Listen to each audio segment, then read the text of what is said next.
Ladies and gentlemen, it is your boy, Deluxe Man. Welcome to my live broadcast of my top 10, the top 10 best matches in 2018 of all of wrestling. This broadcast will celebrate the matches that made us feel like, yeah, that's why I'm a wrestling fan. That's why I still watch 5 years, 10 years, 20 years, 30 years later. That is why, despite everyone saying it's fake, I'm the guy wearing the t-shirt. I'm the girl who goes to the events. I'm that kid. I'm that adult who turns on WWE, NXT, you name it, ROH, New Japan, Evolve, Impact, Lucha Underground, whatever wrestling show is your preference. These are the matches that remind us why we deal with all the crap, both inside the business and outside the business, and continue to give our money and our time, and most importantly, our hearts, to the world of wrestling. So I hope you enjoyed the podcast. And of course, during the podcast, in the live chat, and if you're watching this afterwards, in the comments, give me your top 10 matches of 2018. I'm pretty sure I will get one. We're all going to have different lists, but one of these matches is going to be on your list. I guarantee you that. This is not the end-all, be-all of all list. This is just my perspective. This is coming from my experience for wrestling in 2018. And hopefully you guys enjoy it. I hope you guys have a good time listening to me ramble about what I thought was great. And if this is the first time you're watching me, I hope you like the video and subscribe. There is no set goal for this. Let's just see where it goes. I'm not going to have you guys like the video and get it to 300. That's not going to be until Sunday. So before we get to the actual top 10, a couple of things, of course. Like the video, subscribe. If this is the first time you're watching and you want to help expand the brand of your boy Deluxe Man, you can, of course, like me on Facebook. Follow me on Twitter at DeluxeManBX1. You can donate using PayPal, Patreon, or Super Chat. Links to it is down below in the description box, as well as a link to my t-shirt at Pro Wrestling Tees and WrestleCrate. This channel is sponsored by a monthly subscription service called WrestleCrate that sends you merchandise, wrestling merch, straight to your door for a monthly subscription price. If you want one, the link to it is down below. And if you use the promo code DeluxeMan, you will get your first box 20% off. Also, I want to put this out there real quick. Tomorrow, I will be back up here to talk about the top 10 shows of the year. On Friday, it will be the top 10 wrestlers. That's female and male. There is no female top 10 and male top 10. No. You don't understand. When I say top 10 wrestlers, I mean top 10 wrestlers. Female and male. And then on Sunday, not Saturday, Sunday will be the big end of the year awards show. That will also be live. That one's going to be long. This one will be maybe an hour, if that. But the show on Sunday, I'm expecting to go 2 hours. At least an hour and a half, but mostly 2 hours. These shows are going to be, I suspect, 30-45 minutes, because I have a lot to say. But again, we're doing the top 10 matches today. Tomorrow we're doing top 10 shows of wrestling, and then Friday, top 10 wrestlers. No top 10 female wrestlers or top 10 males. No, straight up top 10 wrestlers. So who's here? Who is joining me for this live broadcast? We got Bryson Mixtape 99. We got J Mad the Historian. That's a new one. We got some new ones coming in. Let's go. Anthony Ace, Kadai Vermillion, Joe Bob, Jake Selig, Q Dog in the house. That's a cool name. I like that. M2 23, Aaron K. I can't even pronounce. Not even gonna try to pronounce your last name, buddy. Trappy, Elias Ademi. Let's see here. Young Stacks, the Big Dog. Oh, we're getting a. Seem to be lagging here. Don't know why I'm lagging. Apologies if I'm lagging. Hopefully it gets fixed. Stop lagging. Stop lagging. I'll keep going, though. We got Bradley Xavier, ABJ504. Kyle enjoys wrestling. What's up, Kyle? One of my favorite fans to discuss with on Twitter. Let's see. The Jose. Can't pronounce your last name. Not going to try. Thomas Bowden. Is it Bowden or Bowden? I'm going to go with Bowden. That sounds better. Martin Braun. Atlanta fan for life. The Fire Zontos. And one more. Let's do one more. Who else we got in here? I think I said everybody's name. Actually. Was that everybody? I feel like I'm missing someone. Let me go all the way back. I think that's it. Oh, here we go. History guy. Alright, so thank you guys for joining me. If you're coming in and I miss you, it's not because I hate you. We got a lot to get to. Let's not waste any time. I want to get things started off with number 10. So as you guys know, this is a list that if I was to show to a fan, or not even a fan, just a random person, if they were to watch these matches, I honestly believe they would become a fan. When I think about the top 10 matches of any year, I think about matches that would make someone a wrestling fan instantly after they watch it, at least from my perspective. A match that has awesome storytelling, of course, in-ring top-notch, without question, but it has build-up, it has characters that I care about, it has a purpose, there's stakes, and the blow-off is something that makes me go, yeah. I don't want to say it's orgasmic, but it's like, yeah, I'm happy I saw that. It got me feeling something. It creates emotion. At the end of the day, these are matches that I feel create emotion. It takes us away from our cynical minds, because we're talking about an era of wrestling fans that are very hard to please. Attitude Era, Golden Era, you name it. Wrestling fans nowadays are very hard to please. So if we get matches that make us go, oh my goodness, that made me feel like I was young again.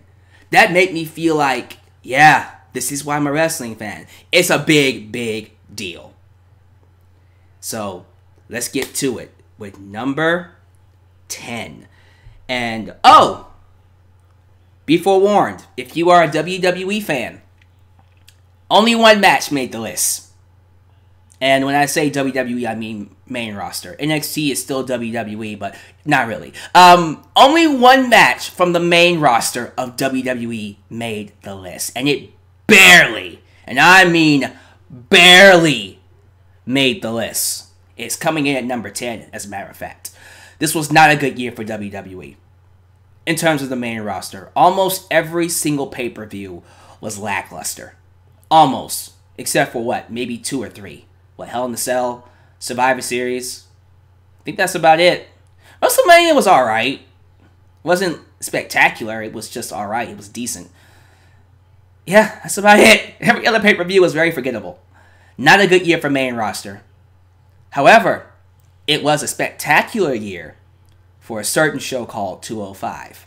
Used to be 205 Live, but now it's 205. Because Mr. Triple H took over.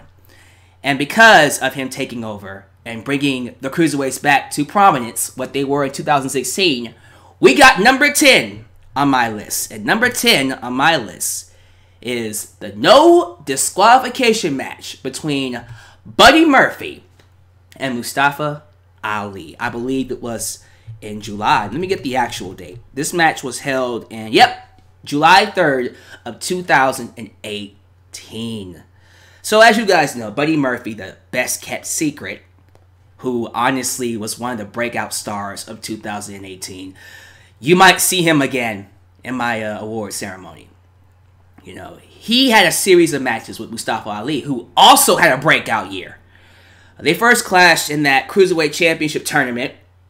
Of course, Ali won that and then got his title shot against Cedric Alexander at WrestleMania, which he lost. Buddy Murphy would eventually beat him and then get a shot at Cedric. But then they would have a rubber match because Ali got a victory Murphy got victory. So they need a rubber match, and this, ladies and gentlemen, was that rubber match. It was a no disqualification match, July 3rd, 2018.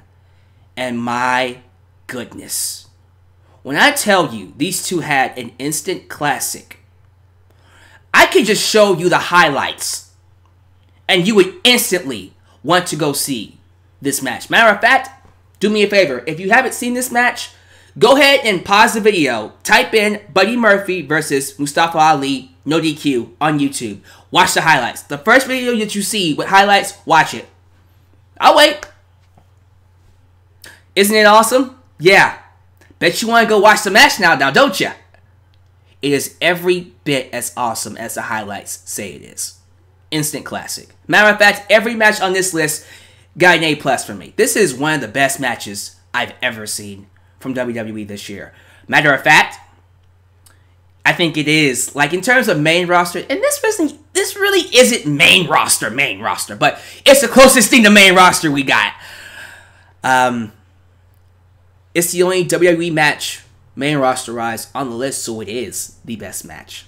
And we've had a ton of really good matches this year. One of my honorable mentions was that match between Becky Lynch and Charlotte. Almost made the list. Didn't quite. It's an honorable mention, like a lot of matches. And I feel like when it comes down to it, these two did way too much. They were way too good.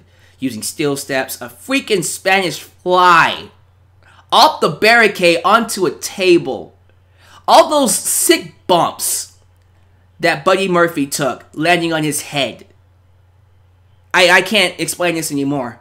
Easily one of the best matches in WWE this year. And definitely in terms of 205 Live, the best match to come out of 205 Live. Once again highlighting why a certain game needs to take over the main roster. And now, looking forward for the rest of the year, Buddy Murphy is now your Cruiserweight Champion. Mustafa Ali is now the SmackDown roster. And didn't they have a Cruiserweight Championship match on the main card at Survivor Series? Remember the days when they were on the pre-show? I mean, they still kind of are. They went back to the pre-show at TLC. But it's cool seeing the Cruiserweights now be featured strongly. And I think it's a result of this match. Thank you, Buddy Murphy, and thank you, Mustafa Ali, for rekindling our love for Cruiserweight wrestling. So that's number 10. I'd like to get your thoughts on that, ladies and gentlemen. Easily one of the best matches this year. Now, let's go ahead and move on to number 9. So number 9 on my list is coming from NXT. Now, as you guys know, NXT pretty much dominated the year. It's not even close. Now, some of y'all might prefer Japan, New Japan. In my opinion, this was the year of NXT. I will go down with the ship. That ship being NXT is the best wrestling promotion in 2018. So don't be shocked if you see a lot of NXT matches on this list, which, spoiler alert, you will. Including number 9. Number 9 comes straight out of Brooklyn. From Takeover Brooklyn 4.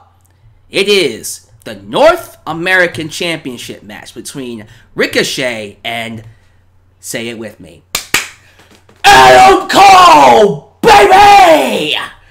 This match was coined as one of the best matches Stone Cold Steve Austin himself has ever seen. That came out of Stone Cold's his mouth on his podcast. He said that himself.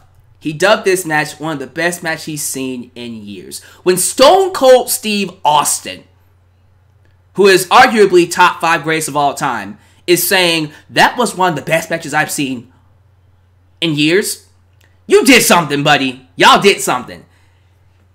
And you know what? He's right. It is that good. It is that good. Even before the match started, the crowd was going nuts. Because look who's in the ring. First off, you got Adam Cole, baby. It's startling. Startling. Just how a year ago, He debuted a year ago. And 1 year later, one of the highest acts in WWE. And he's not even on the main roster. Adam Cole is one of the hottest acts in WWE, and he hasn't touched the main roster yet, which is very typical for NXT. Look at Asuka, look at Shinsuke, look at Finn Balor. All the best acts start on NXT, and then they go to the main roster, and then it gets, you know, cracked on. Regardless, evident from the opening bell, you already knew this match was going to be awesome. And of course, you had Ricochet, Prince Puma, whatever you want to call him. But this was his match. This was his match to prove himself. Because before this, he had that ladder match, which, let's be real, you're going to see that match on this list. But before that, you know, he was just kind of having pretty good wrestling matches. But this was his one-on-one, all Ricochet showcase. And my boy, now he did have that match with Velveteen Dream, which, you know, it was awesome. Was it match of the year? Not as good as this one. This one was the Ricochet match. Now, this one was like, okay, this is what I want to see. Because he pulled out all the stops. And, you know, it goes both ways. We can sit here and say this was a Ricochet highlight match, which, oh my goodness, his athleticism was on full display. He nails what? He did a Fosbury flop, which you don't see a lot in WWE. That's some TNA stuff. Seriously. 619, a springboard 450, a standing shooting star press, a middle rope Phoenix splash, a leaping Hurricane Rana, flying over the top rope, catching Adam Cole, and then flipping him to the outside. That's the best way I can describe it. And of course, you can't have a Ricochet match without his amazing 630. The one thing I will remember about this match, though, you already know what I'm getting ready to bring up. We see Ricochet go to the ropes. He hits a lion salt, moonsault off the ropes, and as he's coming down in thin air, bam! Super kick from Adam Cole right in the face. One of the best spots I've seen in a long time. That spot alone makes this match a classic. It was already awesome. It was already there, and that just, yep, I'm never going to forget that spot. That was one of those spots you will, and this is me kind of giving you a visual of what I'm talking about. That's one of those spots when you're rocking in your chair and you have a granddad, yes, a guy, you're a granddad, you have a grandson and a granddaughter on both knees. You're like, back in my day, Adam Cole, baby, super kicked Ricochet. That rhymed. I am so good at this. No, it's one of those spots. And it was really cool. Really cool going back and watching it. It gets better. I recommend you guys go back and watch it. I guarantee you'll like it more. And that's the sign of a classic. The more you watch it, the more you love it. Or it just doesn't get old. It doesn't lose its value. In the end, Ricochet becomes the North American champion. And Adam Cole, he just looks like a freaking megastar. The best matches are where the loser still comes out looking better. You know, those are the best kind of matches. When you lose, you come out looking better than when you did going in. Both of these men came out looking like $1,000,000 because of this match. So absolutely, number 9 for me is Ricochet versus Adam Cole. Baby. And that's for sure. Now, going on to number 8, we're going to take a step away from WWE. Because a certain other promotion was tearing it up in 2018. This one, I gotta be honest, it took me a while to find out where it fit the list. Because it was higher, but it ended up being a little low here on my list. And this might disappoint you, so don't kill me.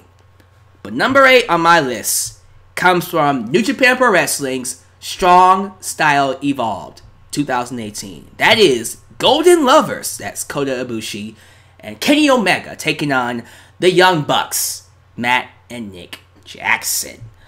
Let me tell y'all something.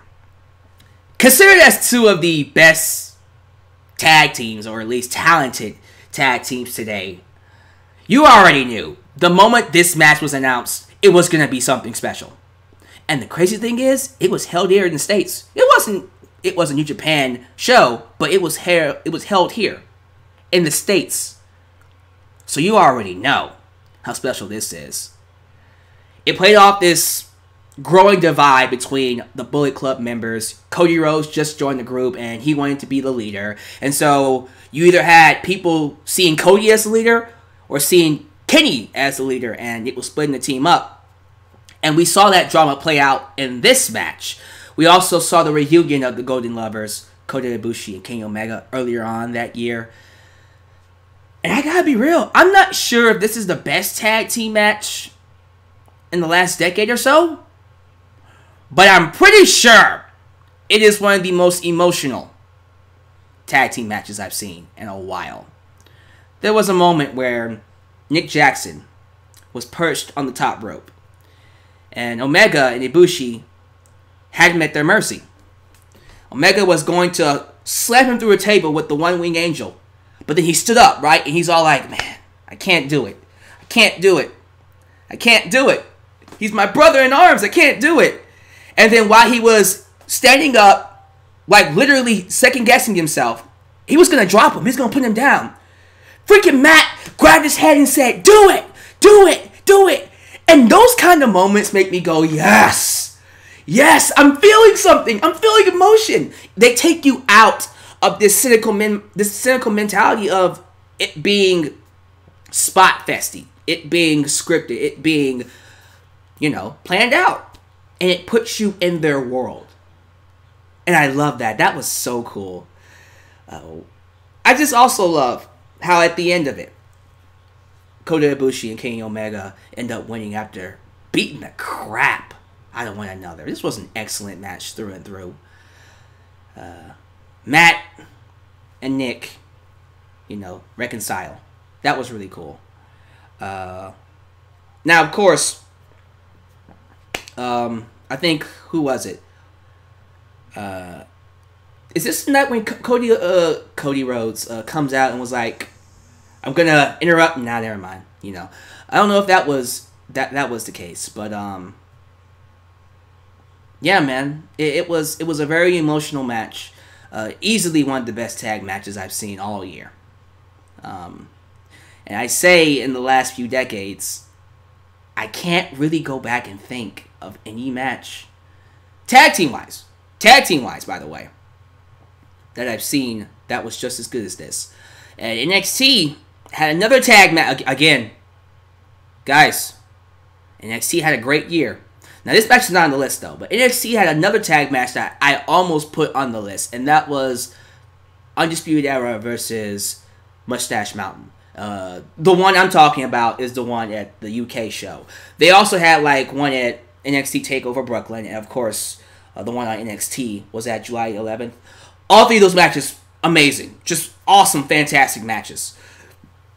But this one takes the cake. This one had the emotion. This one really had me on the edge of my seat. And for someone who doesn't like the Young Bucks because they don't really sell all that much, this was their breakout performance. I'm like, as a fan of storytelling, as a fan of someone who takes me out of this cynical mentality, I thought they did their best work. I thought this was excellent. And it was cool. It was cool seeing them figure it out. Finally. So, I loved it. Number 8, Golden Lovers versus the Young Bucks. Awesome stuff. Awesome, awesome stuff. Now, number 7 on my list. We're going back, ladies and gentlemen, to NXT. And this one features Mr. Johnny Badass, or Mr. Johnny Wrestling. Trust me, get used to hearing Johnny Gargano's name. Get used to hearing that. You're going to hear it again in future videos. I'm just letting you know right now. But here's a match that is only a glimpse at why people call this guy one of the best wrestlers of our generation. Number 7 on my list comes from NXT TakeOver War Games 2. That's Aleister Black versus Johnny Gargano, easily the best match for Aleister Black. And he had a strong year as well. But man, these two tore it up. Johnny Wrestling isn't just a moniker, y'all. He truly is one of the best wrestlers today. And the story behind this comes from his feud with Tommaso Ciampa. Johnny had this one motive, and that was to avenge the malicious beating that he suffered from his best friend last year. Finally get his revenge on the dark cloud over his life. That is NXT champion Tommaso Ciampa. By any means necessary. But he couldn't really accomplish that goal. He couldn't be the hero of his story with Aleister Black in his way. So it wasn't enough that Gargano screwed Aleister Black out of the championship. Unintentionally, but he screwed him out of the championship. Made Ciampa the champ. It's because of me! Weeks after the championship match, Aleister Black is seen outside the arena, unresponsive, on the pavement. And so NXT, months on, until he came back, did their version of Who Done It? Who attacked Aleister Black? They interviewed everybody. Clue after clue. Nikki Cross getting involved, saying, I know he did it. I know who did it. And it was revealed that Johnny Gargano, the hero of the story, fell to the dark side and attacked Aleister Black. The hero had become the one thing he hated. He became the villain. He became Tommaso Ciampa. And you know, he was quite open with it. Gargano was very open about his rationale, why he attacked him. And it was quite simple. You got in my way. You got in my way of taking out Tommaso Ciampa. So, the Rebel Heart, that's what he calls himself, explained that he fights for what's right, what he believes is right. And he had to fight dirty in order to avenge what Ciampa did to him. He took his freaking wedding band and spat on it. But Black was simply a pawn, a small chess piece in the conquest for a match against Ciampa. What preceded was, to me, one of the best matches for any NXT takeover. It was awesome. Just the entire thing was so well done. The smoothness of the moves, the fast pace, the brutalness, the stiff shots. They worked. It was like watching a masterpiece, in my opinion. It was easily one of Gargano's best performances. And he had a lot of them. Is it his best one? Oh, absolutely not. But he had a lot of them. But the storytelling of seeing Gargano fall from grace, go to the dark side, and become the one thing he hates, that was on full display. I'm a sucker of storytelling. And to me, when Gargano faked reconciling in the match, he was all like, I'm sorry, Black, punish me. Put his face on Black's foot and told him to do it. And then Black went to give him the black mask, and then Gargano ducked and tricked him into the Gargano escape. That stuff I love. And then you had that classic ending where Black gave him not one, but two black masks. And you had that iconic moment where he went, I absolve you of all your sins. BAM! Knocked him out. 1, 2, 3. I call that an instant NXT classic. Easily one of the best matches I've seen this year. And rightfully so. It further proved how ready Black is for the main roster. I'm telling you this. After Phoenix, which is very likely, if he appears in the Royal Rumble, I hope he wins it. You'll see me talk about Black again in future videos, trust me. But my dark horse to win the 2019 Royal Rumble is Aleister Black. I would love for Black to win the Rumble and then go on to fight Daniel Bryan for the World Championship at WrestleMania. Wouldn't that be an amazing freaking story? We got the psychotic environmentalist taking on the Black Priest, the Dark Priest. Ooh, that just sounds awesome. That just sounds like a story made in heaven, Lord. But easily one of the best 18 minutes that you can ask for in a wrestling match. Brilliant storytelling, incredible action, Just awesomeness. So there you go. That's number 7 for me.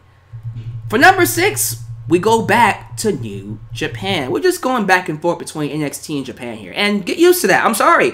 I know some of y'all are WWE fans, but this was not the year for WWE, unfortunately.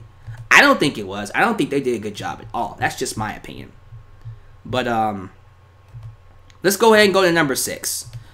This one took place during the G1 Climax, the 28th G1 Climax. It was the finals of the B block. And believe it or not, this was a match people wanted to main event Wrestle Kingdom 13.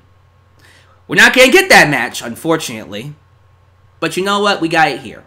And yes, watching it made you realize, you know what? I still kind of want it for Wrestle Kingdom 13, but we can always get it later on. That match is Kota Ibushi versus Kenny Omega. The finals of the B block and the G1 Climax. So, where do I start with this? First off, the fact that people wanted this to be the main event of Wrestle Kingdom should tell you all you need to know. But we do have history here. These two, 6 years ago, fought each other in the very same arena, by the way, for a championship. Kenny lost that match. And here we are, 6 years later. Both men are more matured. They've gone through their own journeys, their own struggles of betrayal, of envy, of hope, and most importantly, love. The reuniting, the similar drive to be the best. You got these two very, very close friends who both want to be champion. So eventually, they would have to collide. And when that happened, they told themselves, we're going to beat the crap out of each other. And that's what we got. We got one of the best bouts this year.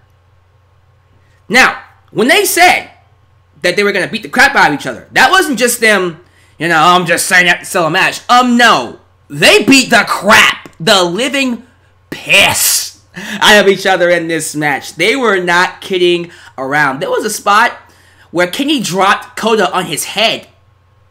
I think he was trying to do a reverse Rana. It was one of those spots. It was a reverse Rana spot. It was nasty. But, they kept going. Ibushi hit that, is it Kamigoye? That little knee attack that he does. Kamigoye, yeah.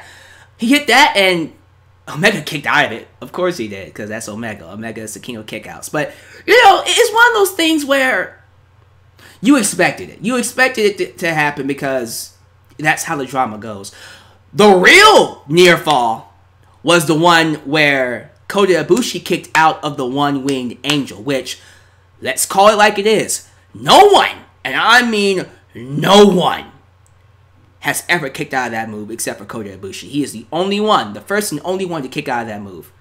It was the same move that Okada avoided for how many matches? 1, 2, 3 matches?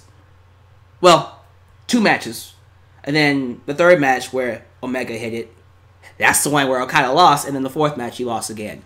So, yeah, when Omega hits One Wing Angel, that's it. You lose. Not in this match.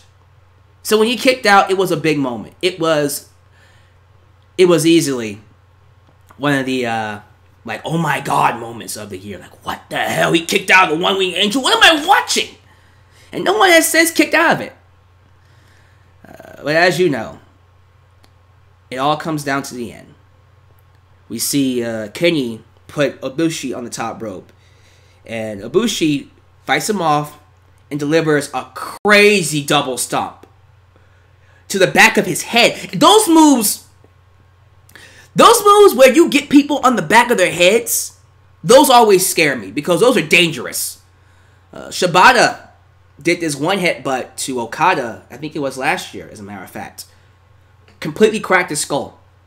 And when I say crack his skull, no, I literally mean his skull got cracked. He's not wrestling no more. It literally got cracked. Had to go to the hospital. When I see people get dropped in their heads and something gets done to their head, I cringe because I'm like, oh God. Goodness gracious, guys. Be careful. So he hits him with one of those double stomps to the back of his head. And then, of course, a Tiger Bomb And then he follows it up with the Kamigoye, and he beats his best friend. After the match, they hug, they celebrate. Again, all about sportsmanship. And you know what, man? I still wish Ibushi would have won the finals. We'll talk about that in a little bit. Yes, the finals is on the list. Spoiler alert. But man, I just as a fan, I understand why they didn't do it, because Ibushi doesn't have a contract with New Japan Pro Wrestling, so they're scared to give him a belt. Although he's currently the never openweight champion, so maybe not the top belt. Whatever. I understood why he didn't win. But man, I feel like the match we should have done is Ibushi versus Omega. We might still get it, but man, we missed out. We missed out. This was an awesome match. Number 6. Absolutely number 6. So, number 5. Jumping back over to NXT. This one was the first instant classic of the year. You already know which match I'm going to bring up. This is, if I was to ask, let's say 100 people right now what their match of the year is, this would probably be number 1. Unfortunately, it's number 5 on my list, so don't get upset and don't look at me crazy. But number 5 on my list comes from NXT TakeOver Philadelphia. It is the NXT Championship match. Johnny Gargano versus Andrade Cien Almas, with Zelina Vega in the corner of Almas. We also had the debut appearance of Candice LeRae, who came out and stood by her man. And my goodness, this was the start of Gargano's full year of classics. This is the first one. Now, he's had classics before. He had that classic with Revival when he was with DIY. But since this match, since Andrade's match, every NXT TakeOver match he's had, for me, has been a classic. Classic. Especially those matches with Tommaso Ciampa. Oh my goodness. But back to back. This was the start. This was the beginning. My lord, this was phenomenal. These two showed us that wrestling, when it's done right, could still, even in 2018, make wrestling fans like me giddy. Wrestling fans like me go, yeah, that's why I'm a wrestling fan. I already talked about Candice LeRae. Man, when Zelina Vega interfered and then Candice came out and chased her off, mwah! That was easily one of my favorite moments of the year. That was great. But the spots they did in this match, they pulled out all the stops, the near falls, the freaking double stomp on the apron that looked like it nearly killed Gargano. And then we got that double knee, that running double knee into the turnbuckle post. Oh, God. Just thinking about the match was crazy. So many near falls. Gargano escapes, counters. This was the epitome of pure professional wrestling. And to me, this was the match. Now, going into 2018, I'll admit, my fandom for Andrade Cien Almas was up and down. Like, the beginning of 2017, I wasn't really a fan. And then Zelina came into the picture, and I was like, okay, there's something there. There's something there. And then he won the NXT Championship, and then that was like, okay, I'm getting on board. There's something there. I'm liking it. Then this match happened, and all of a sudden, El Idol! Bam! Andrade fan. And I've been a fan ever since. I've been a fan of Andrade ever since this match. I love his work. I love his in-ring ability. He is every bit as good as everyone says he is. If you were to ask me right now, after Rey Mysterio retires, who would be the next Mexican sensation? Andrade. I'm for real. He's young. How old is Andrade? Someone look that up for me. I don't want to... My phone's low, so I don't want to waste any more energy on my phone. But this guy's amazing. He's every bit as good. He's doing some good work on SmackDown. Even now. I wish he would be used more. That's for sure. I wish he would be used more.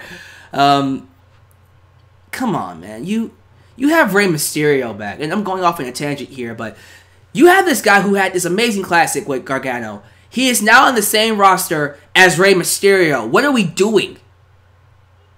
Come on now. That should be a WrestleMania match. Right there. I just gave you a WrestleMania match. Andrade Cien Almas versus Rey Mysterio? What are we doing? Whatever, man. The first classic on the Gargano train here. And, of course, the night that I became an Andrade fan. Cien Almas retains the championship, only to lose it to Aleister Black. And then, of course, move up to the main roster. Number 5, easily one of the best matches I've seen this year. And I'm pretty sure a lot of you are upset that this is not number 1. If it is number 1 on your list, trust me, I do not blame you. It is a great match. And apparently he's 29. Thank you, Martin Braun, for telling me. 29? Yeah, he's got at least a decade? A full 10 years ahead of him. Yeah, he could be the next Mexican sensation. That's for sure. J-Mad says, I think Zelina is hot. No duh. Saying Zelina is hot is like saying the sky is blue. Unfortunately, you can't do anything about that because Mr. Aleister Black is giving her the black mass. You know what I mean? You know what I mean? He's doing the naughty in the pulpit with Miss Zelina Vega. He's gonna have to ask God for forgiveness of those sins. You know what I'm saying? Let's move on. Anyways, number 4 is once again back and forth. I'm telling y'all, get used to the back and forth. Going back to New Japan Pro Wrestling, I'm not even gonna give any kind of dramatic build up. Let's just go right into it. Number 4 is Hiroshi Tanahashi versus Kota Ibushi, the finals of the G1 Climax, the 28th G1 Climax. You already know how I personally feel about this. I don't like the fact that Hiroshi won. I think Hiroshi, he's like John Cena. Yes, he is the single reason why Japan is still alive today. New Japan Pro Wrestling, that is. The ace of the company, for good reason. But he's like John Cena. He's always getting the main event. He's getting the main event way too many times. It's to the point now where it's like, okay, can we do something else? Like, can we get someone else? It's not like he's bad, and trust me, he's on the top 10 for a reason. But it's kind of like there's so many other wrestlers that we could be giving the spotlight to. And we're giving it to Tanahashi for how many years? So it's like, and the fact that he's getting a title shot again, and we're not getting Kota versus Omega, that just, as a fan, disappoints me. With that said, putting my personal bias aside, those two had me on the edge of my seat in the finals. When I tell you, drama was all kinds of high in that arena. Now keep in mind, this is New Japan. The fans there, very quiet, very respectful. Sitting down, a move happens, like proper people. Bravo, bravo. They were on their feet like a WWE audience when this match is over with. You got a match that made people who look like this go, yeah! Oh my goodness! Ace, Tanahashi! All that kind of stuff. I'm telling you, man. Go, Ace! Personal bias aside. You hurt my personal bias. I want Kota Ibushi versus Kenny Omega. I'm not getting that. Personal bias aside, easily one of the best matches from New Japan this year. It's not even close. And it's really crazy saying that because Japan, my goodness, how many freaking amazing matches they had this year. I just realized I didn't put Will Ospreay versus Marty Scurll on this list. Honestly, you know what? I could have put it at number 10. But you know what? No, I'm going to keep 205 Live at number 10 because that match was amazing. We'll probably get Will Ospreay next year because he's fighting Kota Ibushi at Wrestle Kingdom 13. Oh my goodness, that's going to be awesome. Now, this match had all you can want in a match. The drama, the stiffness, strong style, high flying. Because these two are pros. When I say pros, I mean like super pros at this wrestling thing. And they went out there and had a classic. A match that people are not going to forget. And as much as I don't like that he won, Hiroshi looked real good. He looked really good out there. But one day... How you feel about Ace is how I feel about Okada. I mean, you could say the same thing about Okada. It's like, yo, okay, Okada. You're always in the main event. Change it up. So, yeah, man, it's just preference. Regardless, though, I'm just taking myself out of it and just being honest with you. If I think about New Japan in 2018, this match comes up. So, number 4 is the finals of the G1 Climax. Hiroshi Tanahashi taking on Kota Ibushi. And continuing our streak of flipping back and forth between New Japan and NXT, we go to number 3. These next 2 matches both come from NXT TakeOver New Orleans. Which, spoiler alert, you will hear about in a future video. You kind of already know which one. But the first one was the opening match. It was a 6-man ladder match for the North American Championship. The participants are the following. The Velveteen Dream. Lars Sullivan. Killian Dane. EC3. Ricochet. And, say it with me, Adam Cole! Baby! When I tell you this is one of the best ladder matches I've seen in years. Let me tell you, I am not kidding you. I am not joking you. I could see this match, and I don't mind saying this. I don't care how you feel about it. This is me overrating it. I don't care. I'm just going there. I can see this match happening during the Ruthless Aggression era and feel like, yeah, this is one of the best matches I've ever seen. Like, seriously. And this is coming from someone that grew up during TLC, Edge, Christian, Dudley Boys, Hardys, TLC 1, 2, and 3. That involved Chris Jericho and Chris Benoit. Even 4. 4 was awesome. Was it a classic? Yeah. But I've seen all kind of ladder matches. I've seen that crazy 2007 ladder match with Eminem, William Regal, and Taylor. Was it Bryan and Kendrick? Bryan and Kendrick. They had a tag team name. Forgot what they were called. But Bryan and Kendrick. And who was that other tag team? Was that the Hardys? I think it was the Hardys. I'm going to go with the Hardys. Yeah, the Hardys. So, I remember that match. I feel like I'm missing anything. Regardless, that was the match that Joey Mercury cut his face open. I've seen all those matches, and I see this match being just as good as most of them. The only match I would say was better than this was TLC 2 and TLC 1. So, those 2 matches I feel like were better. But I would easily put this on par with TLC 3 with any of those ladder matches I said, other than the 2 that, you know, started things. The ones that started it all. Ricochet was the highlight. It was Ricochet's moonsault off the ladder when he was falling over. And, of course, Velveteen Dream's elbow drop from the freaking heavens. Velveteen Dream hit an elbow drop that came all the way up from the rafters. He was above the championship that was hanging above. He leaped so high. He went above the championship. It was crazy. But EC3 made his debut. Ricochet made his debut. It was a match of debuts. Lars Sullivan looked awesome. But in the end, it was Adam Cole, baby, who came out as the first North American champion, as he should have. He brought a lot of prestige to that belt. And for me, you can't do any better. You can't do any better in terms of a 6-man ladder match than what we got. One of the best ladder matches I've seen in a long time. And it opened the show. Guys, this opened NXT TakeOver New Orleans. So we're coming out swinging. Home runs. Bam. Right off the bat. So you're thinking to yourself, okay, if that's number 3, what the hell is number 2? You already know what number 2 is. Now, I'll be real with you. Number 2 originally was number 1.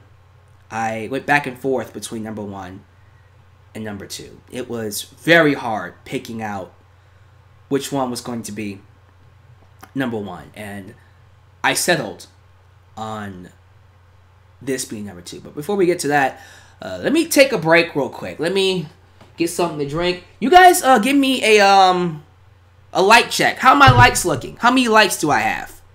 I'm very curious to know how many people are liking the video. Although we don't really have a goal for this, I want to see what the like check is. So let me read some of your comments. Let's see here. The big dog says, 5 Lars? Oh, I get it. 5 Lars. So 5 stars. Got it. That's crazy. The big dog, I need to see this match. Tanahashi. Yes. Go see Tanahashi versus Omega. No, not that match. Ibushi. That's what I meant to say. You got 41 likes. Wow. Okay. Not bad. Y2 Jericho. To be honest, love this match, but I personally don't see the 5 stars everyone does. Listen, when you grow up seeing TLCs 1 and 2 like I did, it's kind of hard to see anything as 5 stars because that's hard to top.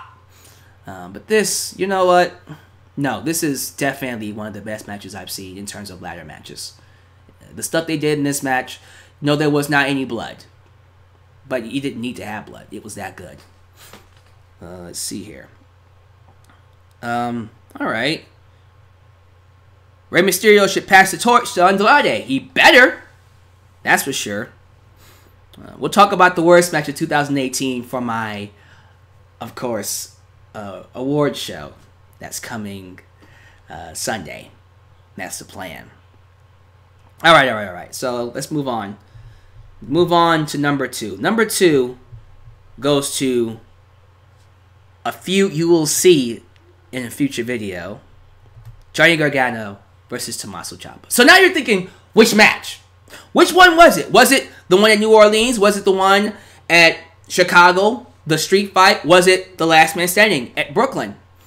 Honestly, any one of those 3 could be number 2. Because I loved all 3 of those equally. But the one I am featuring is the New Orleans match. The one that took 1 full year to build to. A full year!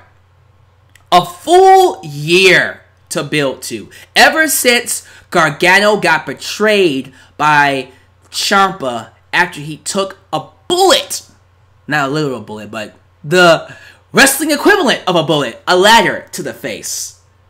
He turned on him, beat him up, became a dark cloud over Gargano's head. He couldn't win matches. He struggled to get anything done. Lost his career. He wanted a championship rematch against Andrade, and Ciampa cost him and, got him fired for a short period of time.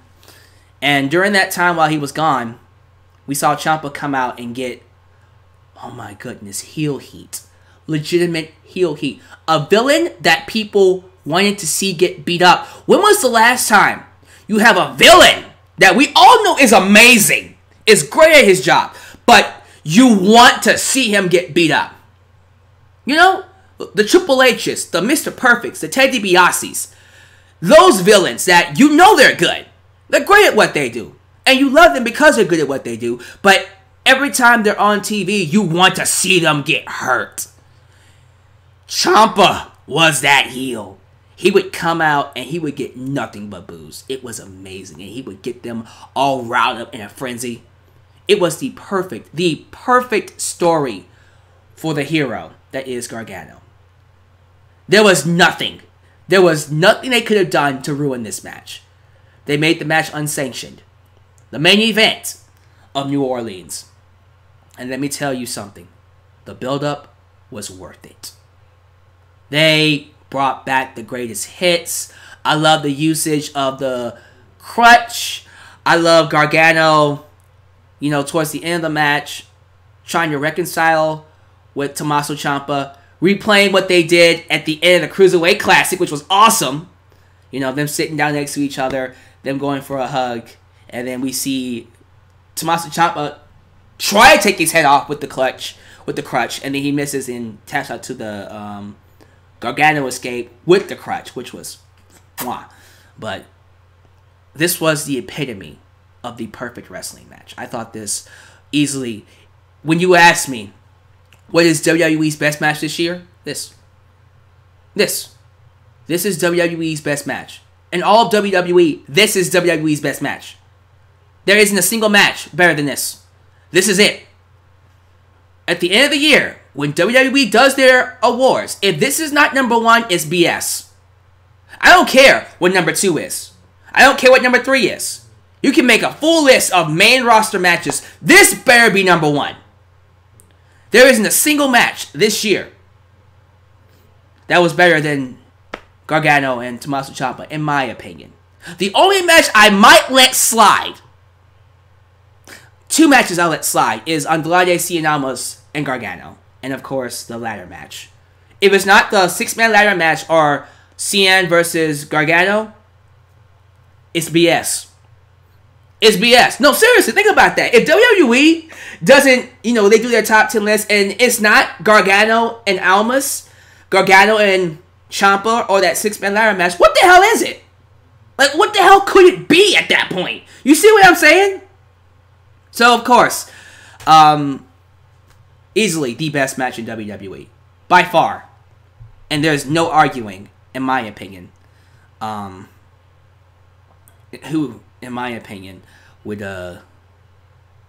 take that spot. And so now we get to number 1. I think you all, well, if you're a hardcore fan, you know, but this is a match that just goes to show you, when you give 2 wrestlers who love the sport a blank canvas, you give them paint, you give them 2 brushes, and you tell them, go make a masterpiece. Sometimes it will bomb. Sometimes you'll get a pretty okay sculpture. Sometimes you'll get something, alright, that's very impressive. And then there are times you get this masterpiece. Without a shadow of a doubt, the best match of 2018 comes from New Japan Pro Wrestling. The match that broke the scale. The Dave Meltzer star rating scale. And got 7 stars. A match that I believe showed the world that you don't need to be in WWE to be successful. That, my friends, comes from New Japan Pro Wrestling's Dominion 2018, the 2 out of 3 falls match between Kenny Omega and Kazuihika Okada. So we've seen these two have not 1, not 2, but 3 scale-breaking matches. The first one came from Wrestle Kingdom last year, which got, 6 stars? And then the one at Dominion that year, when they did their Iron Man match? I think it was Iron Man. No, it wasn't even Iron Man. They just went to a draw. A 1-hour draw. That one got 6.5. And then we got that G1 match where Omega beat Okada, which also broke the scale. It just more than anything they did was just more than 5 stars. So you kind of already suspected, alright, everybody's saying that this is one of the greatest series of matches ever. And when I say ever, Ric Flair and Ricky the Dragon Steamboat, be damned. Triple H and Shawn Michaels, be damned. Austin and McMahon, Austin and Rock, be damned. They're saying when it's all said and done, when wrestling writes its book in history, this is going down as one of the top 10 greatest feuds, series of matches ever. And as much as I think, in my opinion, as much as I think it won't be that good, I just kind of feel like there's been way too many matches to say it's one of the greatest of all time. I can't sit here and say these two did not create a masterpiece this night. This is the match.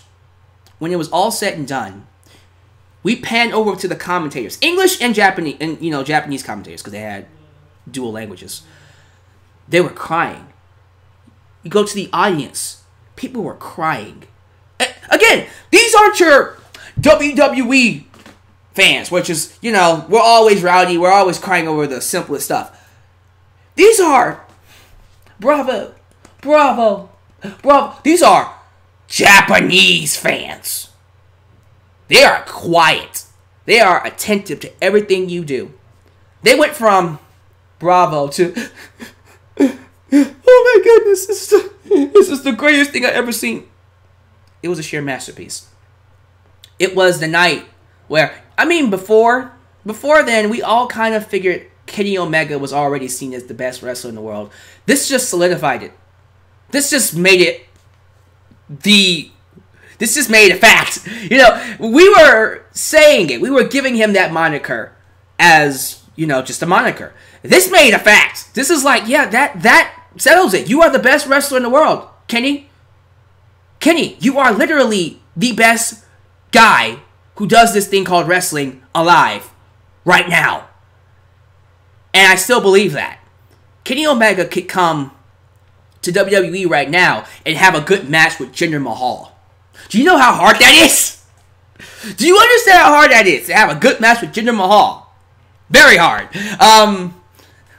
But you know what I mean. Like, he's what I saw in Shawn Michaels when he was still wrestling. The kind of guy that could have a 5-star classic with a broomstick.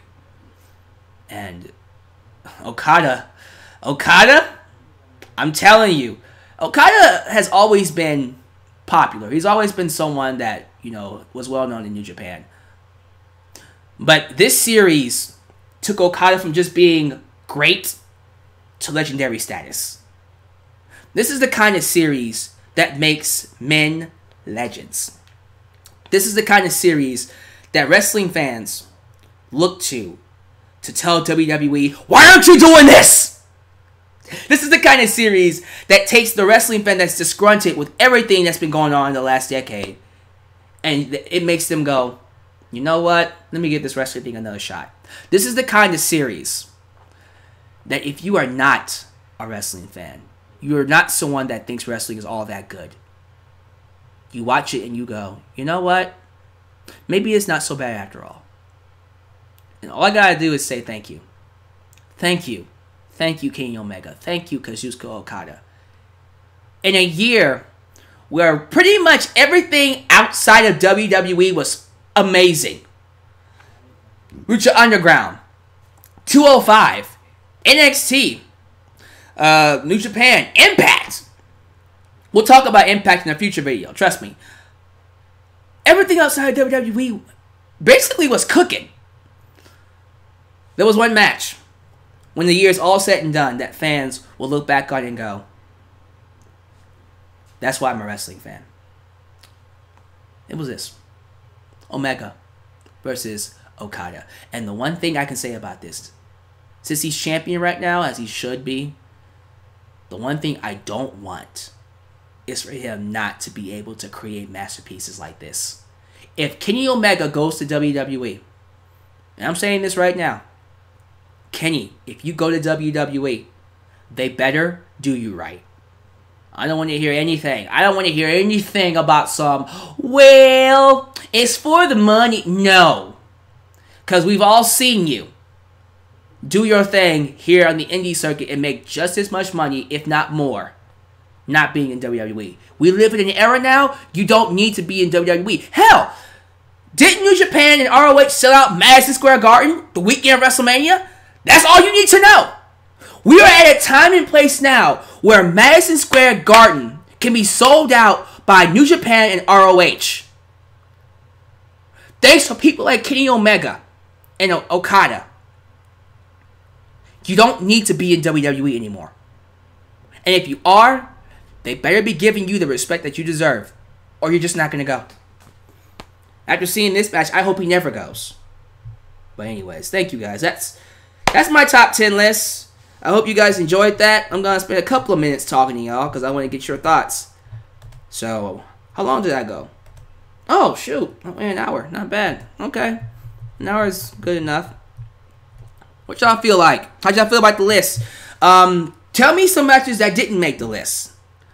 Tell me some matches that you wish were on the list. Talk to me about how you feel. Talk to me about really. I'm just here to hang out with y'all now. So, how y'all feel? What we got going? Let's see. The real angel Alexander. I said that when Omega was getting all the love and Okada wasn't getting talked about. But once Omega had that match with Okada at Wrestle Kingdom 11, Omega's popularity skyrocketed to astronomical levels. Yes, man. It's incredible what happens when two men do wrestling right. Just saying. Kaide from Million says, I like the list.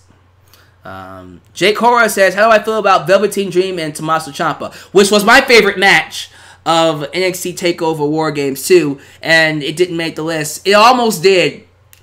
Again, this was a hard list to make, guys. Like, there were at least, 10 other matches that were on the list that I had to just scramble off. That was one of them. Velveteen Dream and Tommaso Ciampa. But I said in my review, although it was my favorite match, I'll admit it wasn't the best match. I just loved it because of the entertainment value it had. But I loved the match, absolutely. Charlotte Flair versus Asuka. If this was a top female... sorry. This was a top female wrestling matches of 2018 list, it would be number 1. But unfortunately, guys, I'm done doing that. I'm done doing women and men. No, there is no female and male list. No more of that. Enough of that. When you get that top 10 wrestlers list, there will be females on there. Okay? Because they deserve to be on there. It ain't going to be, we're going to have a top 10 women's list and then a top 10. No. We're going to do it. We're going to do it the right way, ladies and gentlemen. The right way. Am I happy that Asuka is finally champion? Yes. I think Asuka, honestly, she should have won it at WrestleMania. Looking back on the year in hindsight, yeah, if she was going to win the championship at the end of the year, they might as well have just given it to her at WrestleMania. But I guess we had to give Asuka that loss to see if she's dedicated, right? Whatever. Y2 Jericho says, felt like AJ and Bryan at TLC could have easily went on my list. Okay, I mean, they had an awesome match. Don't get me wrong. It was match of the night, for sure. They also had a fantastic match on SmackDown. Their series of matches were all great. All amazing. Trust me. I just feel like these matches had a lot more impact. You know. Maybe next year when Bryan gets into his gimmick more, we can talk about him being a match of the year contender. J-Mad, what do you think about the whole Battlefield 5 controversy? What happened with Battlefield? I don't play Battlefield. Let's see. Martin Braun, A-Kid versus ZSJ was a hidden gem. It's free on YouTube. I gotta check that out. Since you're saying it's free on YouTube. The most underrated match was Pete Dunne versus Jordan Devlin. I would say Ricochet versus Pete Dunne. That might be underrated more than this. No offense. Notorious MMA says Kenny Omega and Kota Ibushi versus the Young Bucks was his match of the year, which is number 8? It's number 8 on my list. So I agree. I think it's a great match to have on anybody's list. Why is the media getting butthurt about Battlefield 5? Bradley Xavier. Hopefully next year the WWE will have some matches on. You can't trust WWE, dude. You cannot trust WWE. You don't know what they're gonna do. And see, Jake Selick agrees. Jake Selick says Ricochet versus Pete Dunne was the best NXT TV match this year. Yeah, hidden gem. That was a match that was on the list too, guys. This list was just mixed up so many times. It's hard. Another match that was on the list was Chris Jericho versus Kenny Omega. No one talks about that match, but that was awesome. That was an awesome match. Showed WWE once and for all that WWE isn't the end-all be-all. When Chris Jericho went to New Japan, that just broke all kinds of barriers. That was like, you know what? Screw you. You know. But, really good stuff.